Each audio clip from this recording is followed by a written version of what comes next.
Hi friends, நான் உங்கள் Vadivelu from Wisdom Learning Academy. எனக்கு பாருங்க காமன் சர்வீஸ் சென்டர்ல பாத்தீங்கன்னா IIBF exam for BC and BF இதோடைய லேட்டஸ்ட் கொஸ்டின் ஆன்சர் தான் பார்க்க போறோம். அண்ட் கண்டிப்பா வந்து பாத்தீங்கன்னா நீங்க ஒரு CSC VLE-னா கண்டிப்பா உங்களுக்கு யூஸ்ஃபுல்லான இன்ஃபர்மேஷன் அது. இதுல இருக்க கொஸ்டின் ஆன்சர்ஸ் நீங்க படிச்சா போதும், நீங்க 100% நீங்க வந்து IIBF exam for BC and BF நீங்க கிளியர் பண்ண முடியும். ஸோ இது பார்த்தீங்கன்னா லேட்டஸ்ட் எக்ஸாமில் வந்த கொஸ்டின்ஸ் எல்லாமே அப்படியே உங்களுக்கு எடுத்திருக்கேன் நான். ஸோ கண்டிப்பாக வந்து கொஸ்டின்ஸ் நீங்கள் ட்ரை பண்ணீங்கன்னா டெஃபினட்டாக வந்து நீங்கள் IIBF எக்ஸாமை வந்து நீங்கள் கிளியர் பண்ண முடியும். ஸோ இந்த வீடியோவில் வந்து பார்த்தீங்கன்னா கம்ப்ளீட் இன்ஃபர்மேஷன் கொடுக்க போகிறேன் நான் about the question answers. So கண்டிப்பாக வீடியோ வந்து பார்த்தீங்கன்னா ஸ்கிப் பண்ணாதீங்க, ஃபுல்லாக பாருங்க, அப்போ தான் உங்களுக்கு ஃபுல்லாக புரியும் உங்களுக்கு. நம்ம வீடியோக்குள்ள போகிறதுக்கு முன்னாடி நம்மளுடைய நியூ வியூவர்ஸ் நம்மளுடைய சேனலை ஃபர்ஸ்ட் டைம் பார்க்குறீங்கன்னா கண்டிப்பாக நம்ம சேனலை சப்ஸ்கிரைப் பண்ணிக்கோங்க அண்ட் பெல் ஐக்கானை கிளிக் பண்ணிக்கோங்க. அப்போ தான் நம்ம போடுற நியூ வீடியோ நோட்டிஃபிகேஷன் உங்களுக்கு இமீடியட்டாக வரும். வாங்க வீடியோக்குள்ள போயிட்டு சிஎஸ்சி உடைய பிசி அண்ட் பிஎஃப் உடைய ஐஏபிஎஃப் எக்ஸாம் உடைய லேட்டஸ்ட் கொஸ்டின்ஸ் ஆன்சர்ஸ் பார்ப்போம். நிறைய சிஎஸ்சி விஎல் வந்து எங்கிட்ட கேட்டிருந்தீங்க IIBF exam for BC and BF உடைய கொஸ்டின்ஸ் அண்ட் ஆன்சர் கிடைக்குமான்னு சொல்லிட்டு, அதுவும் லேட்டஸ்ட் எக்ஸாம் உடைய கொஸ்டின் பேப்பர்ஸ் கிடைக்குமான்னு சொல்லிட்டு. ஸோ இந்த வீடியோவில் பார்த்தீங்கன்னா லேட்டஸ்ட் கொஸ்டின் ஆன்சர் நான் டிஸ்கஸ் பண்ண போறேன் நான். ஸோ கண்டிப்பாக வந்து பார்த்தீங்கன்னா இது ரொம்ப இன்ஃபர்மேட்டிவாக இருக்கும் உங்களுக்கு. அதே மாதிரி நிறைய பேர் சொல்றீங்க வந்து ஐஏபிஎஃப் எக்ஸாம் ரொம்ப டஃப்னு சொல்லிட்டு. ரொம்ப ஈஸி, இது ஒன்றும் டஃப்லாம் ரொம்ப கிடையாது. நீங்கள் ஈஸியாக கிளியர் பண்ண முடியும் நீங்கள். இப்போ நம்ம வந்து கொஸ்டின் ஆன்சர்ஸ் பார்ப்போம் டேரக்டா. நம்ம இந்த கொஸ்டின் ஆன்சர்ஸ் பார்த்தீங்கன்னா லேட்டஸ்ட் எக்ஸாம்ல வந்த கொஸ்டின்ஸ் இது. ஸோ நம்ம கொஸ்டினுக்குள்ள போகலாம் நம்ம. ஸோ ஃபர்ஸ்ட் கொஸ்டின் பாருங்க, when will a loan be NPA, non performing asset? So இதோடைய 3 ஆப்ஷன்ஸ் கொடுத்துருக்காங்க. So interest and or loan instalments overdue for more than 90 days, account is out of order for more than 90 days in case of overdraft and cash credit, bill remains overdue for more than 90 days in BP or BD. இந்த கொஸ்டினுக்கு answer பார்த்தீங்கன்னா 1. Interest and or loan installments overdue for more than 90 days. Next question பாருங்க. Bank A sanctioned and disbursed the sum of rupees 12,000 on 1/4/2015. It charges interest on half-yearly basis. It levies 12% as interest on account. The borrower did not repay any money during the half year. The amount of interest to be charged in the account on 30th/10/2015.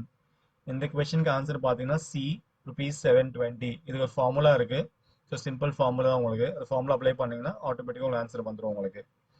Next third பாருங்க, an account holder who is not only unable to physically present in the bank but also not even able to put his or her thumb impression on the check withdrawal form due to certain physically incapacity want to take cash payment, the bank will.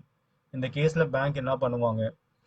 Refuse payment and advise to close down the account, obtain a mark on the check withdrawal form in the presence of 2 independent witnesses of which one should be bank official.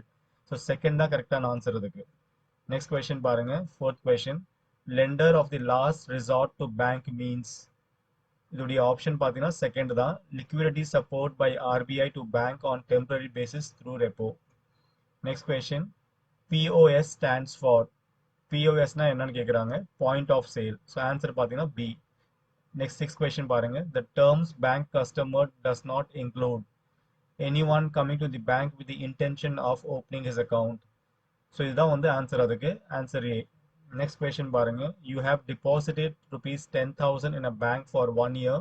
The rate of interest is 10% per annum. What aggregate amount you will get back if the rate of interest in simple? So இதோடைய answer பார்த்தீங்கன்னா 11,000. இதுக்கு ஒரு formula இருக்கு, simple interest formula. Formula தெரியும்னு நினைக்கிறேன் உங்களுக்கு நான். Next பாருங்க, 8th question. What does BC means in banking system?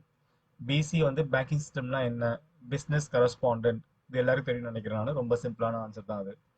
Next question பாருங்க, which of the following is a right step taken by the bank that can help the borrower affected by the natural calamities to repay their loans? இதோடைய answer பார்த்தீங்கன்னா C, rescheduling of the existing loan. Next question பாருங்க, KYC means. ரொம்ப சிம்பிளான question தான் அது. Know your customer தான் answer. Okay. Next 11th question. Which of the following is not the correct way to handle complaints? இதோடைய answer பார்த்தீங்கன்னா C, by getting emotionally involve in the issue. சரிங்களா?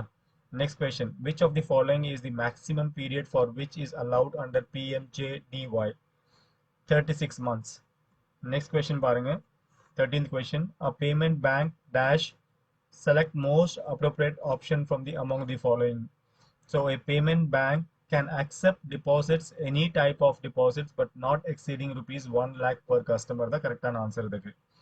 Next 14th question. A bank can accept fixed deposit for a maximum period of 20 years.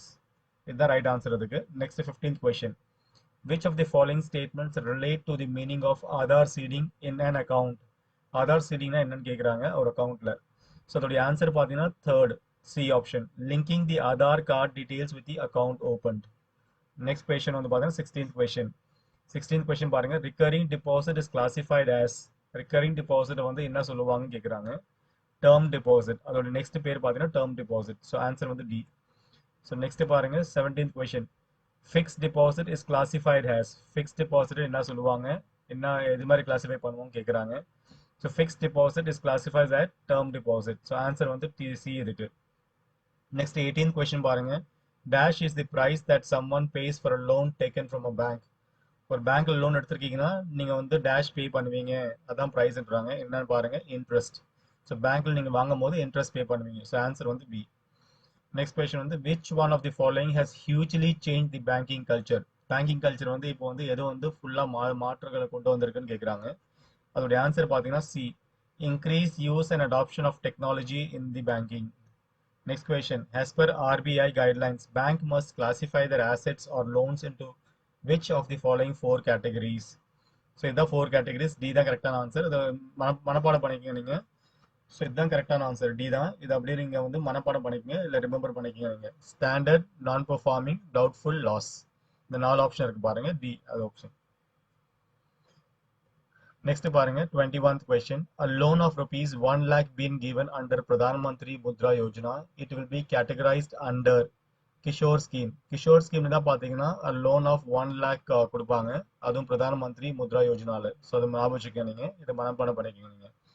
Next when was the PMJDY launched in the country? எப்போ launch பண்ணாங்க கேக்குறாங்க. 2014. இதுவும் நீங்க ஞாபகம் வச்சுக்கணும் நீங்க.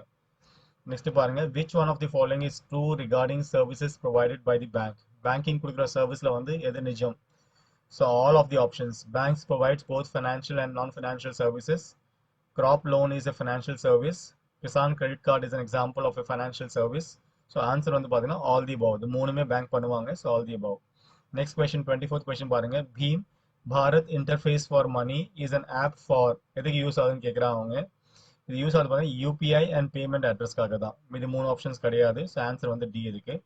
நம்ம நெக்ஸ்ட் கொஸ்டின் பார்ப்போம். 5th கொஸ்டின் பாருங்க. Which among the following is a credit product of bank? இதுல பாத்தீங்கன்னா 4 ஆப்ஷன் கொடுத்திருக்காங்க. And credit product of the bank சொல்லும் போது கிசான் கிரெடிட் கார்டு தான் வந்து பாத்தீங்கன்னா credit product of the bank. So இது ஞாபகம் வச்சுக்கோங்க நீங்க. இப்போ நம்ம வீடியோல பாத்தீங்கன்னா ஃபர்ஸ்ட் 25 கொஸ்டின்ஸ் பார்த்திருக்கோம். இந்த கொஸ்டின்ஸ் நல்லா நீங்க மனப்பாடம் பண்ணிக்கோங்க நீங்க. ரொம்ப சிம்பிளான கொஸ்டின்ஸ் தான். கண்டிப்பா பாத்தீங்கன்னா இந்த கொஸ்டின்ஸ் ரிப்பீட் ஆகுது எல்லா எக்ஸாம்லயுமே. ஸோ நீங்க வந்து மோஸ்ட் அண்ட் 25 கொஸ்டின்ஸ் பாத்தீங்கன்னா கண்டிப்பா உங்க அட்லீஸ்ட் ஒரு மினிமம் 20 கொஸ்டின்ஸ் கிளிக் ஆகும் உங்களுக்கு. அண்ட் நம்ம நெக்ஸ்ட் வீடியோல பாத்தீங்கன்னா பார்ட் 2ல வந்து நெக்ஸ்ட் 25 கொஸ்டின்ஸ் பார்க்க போறோம். From 26 to 50 questions. So overall பாத்தீங்கன்னா 100 கொஸ்டின்ஸ் எக்ஸாம்ல வரும் உங்களுக்கு. ஸோ அந்த 100 கொஸ்டின்ஸ் வந்து நம்ம வந்து ஒரு வீடியோவா பிரிச்சுக்கிறோம். ஸோ உங்களுக்கு ஈஸியா இருக்கும் புரியறது உங்களுக்கு. சரிங்களா? இந்த வீடியோ டவுட்ஸ் என்ன இருந்தால் உங்களுக்கு கமெண்ட் செக்ஷன்ல கமெண்ட் பண்ணுங்க. டெஃபினட்டா நான் உங்களுக்கு ஹெல்ப் பண்றேன் நான். அதே மாதிரி இந்த வீடியோ வந்து கண்டிப்பா நம்ம CFC VLEக்கெல்லாம் ஷேர் பண்ணுங்க. ரொம்ப யூஸ்ஃபுல்லா இருக்கும் அண்ட் ரொம்ப இன்ஃபர்மேட்டிவா இருக்கும். அண்ட் நீங்க இந்த வீடியோ வந்து எவ்வளவு பேஷன்ஸா வாட்ச் பண்ணதுக்கு ரொம்ப தேங்க்ஸ்.